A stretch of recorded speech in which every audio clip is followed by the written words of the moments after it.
All right, real quick lesson on World War I. These are the state standards we're going to go over.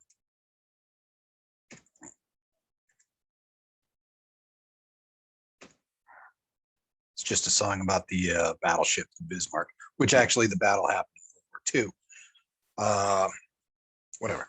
All right, so some of the causes of World War I. Imperialism, alliances, nationalism, militarism, war breaks out. Right. These are the topics we're going to cover today. Imperialism is the idea of one country taking over another, whether for resources, whether administrative control, whether it's their homeland, whatever. One country takes over another. You know, traditional homeland kind of a thing. At the time of the outbreak of World War I back in 1914, Britain controlled a good portion of 5 different continents. And at the end of World War I, they would take over even more control through the fall of the Ottoman Empire. France controlled a good bit of Africa. Even today, there's portions of Africa where you can go and speak French, such as Morocco and Northern Africa and Libya and other places. They still have a real good relationship with France. A good half of African nations, sub-Saharan African nations, are former British colonies, and they, half of them have English as their official language. We here in America don't even have an official language. At this time, Germany was trying to gain land in different places. It's a fairly new country at this point. They came from the Holy Roman Empire. Otto von Bismarck, he kind of unified a whole bunch of different Germanic speaking states under empire, under their own country. And Germany wanted to expand. They wanted to get some natural resource. They wanted to be like their compatriots, France, Britain, Spain, and have an expansive empire. All right, different alliances. Alliance is an agreement between countries. The big one, Germany, Austria-Hungary, and Italy. Those were the big ones. They were aligned with the Ottoman Empire as well. Bulgaria and Serbia were aligned with Russia, sort of ish. Russia considered Serbia their Slavic brothers. The Russo-Anglo Alliance put Russia, France, and Britain all together in an alliance. So these are the different. This is the different setup leading up to World War II. All these different nations had different alliances with each other. All right, nationalism. It's a sense of loyal patriotism. Could also call it hyper-patriotism, where not only that you believe in the exceptionalism of your own country, but it's to a fault, to the point where your country can do no wrong. This created some pretty intense competition between the different nations. And it also creates a scenario where ethnic groups feel loyalty to their region and their people and not the empire itself. This is what happened in Serbia.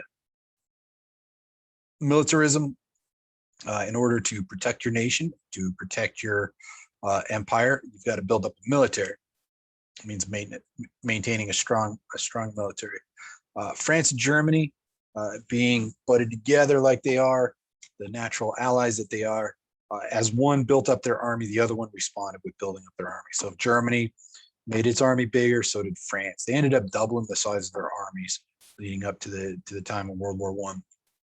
And then there was also an arms race, meaning technological advancements between Germany and Britain, where Germany was trying to expand as an empire across the ocean, so they didn't even build their navy. And Britain had relied on their navy for the last 500 years, being an island empire that they were.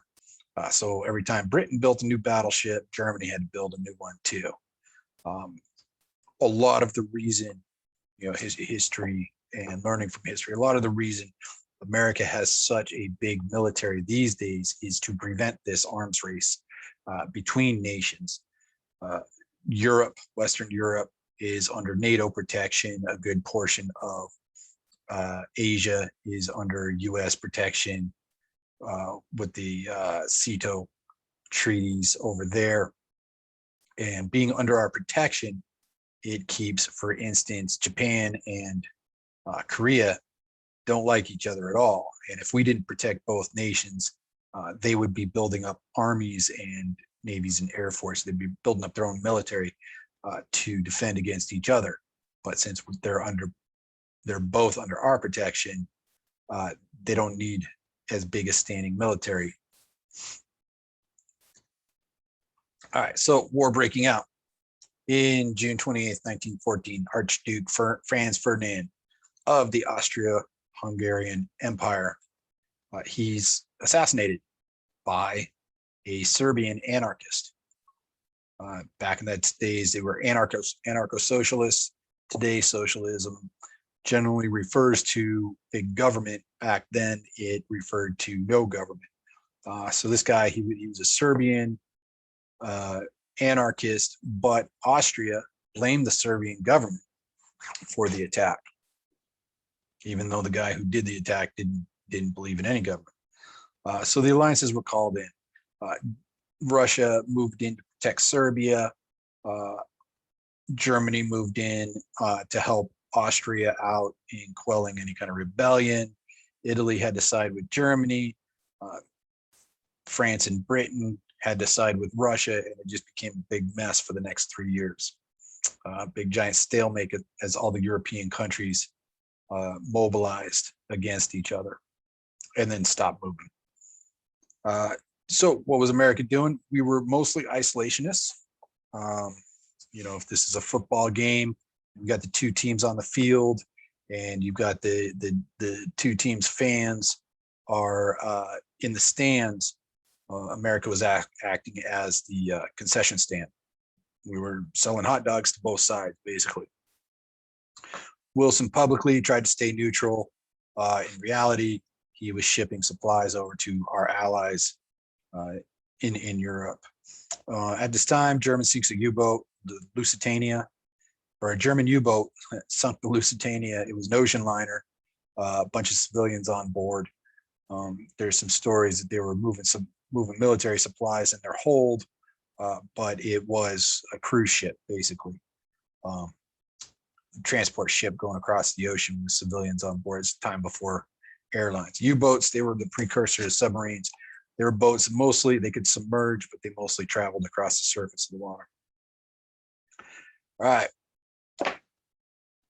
U.S. declares war on Germany. Germany continues sinking unarmed ships. All right, this happened in 1915. Lusitania was sunk in 1915. For the next 2 years, Germany is still sinking unarmed ships. Italian, French, doesn't matter. They're sinking these ships all over the place. They also sought to make an alliance with Mexico, which was right on top of our border. And so on April 6, 1917, America officially enters World War I. Congress, they didn't debate it very long, but the declaration of war happened pretty quick. They were ready to go at this point. You know, 4 years later, 3 years later, very dramatic turn from the isolationist stance prior to. All right, in the buildup preparing to war, Congress passed the Selective Service Act. This is still in effect today, updated and revised, but any male over the age of 18 has to register for the draft. It's being litigated right now by the ACLU, since women are now allowed as combat troops. The ACLU is arguing that they should also have to register for the draft. This also granted Puerto Rican citizenship in order to draft them. And 14,000 US troops, mostly Marines, landed in France in June of 1917. World War I ended a year later in 1918. The influx of US troops, mechanization, money, aid, food is a big one. Took this war that had been going on for 3 years prior, just another year to end. All right, so if you have any questions, go ahead and leave them in the comments.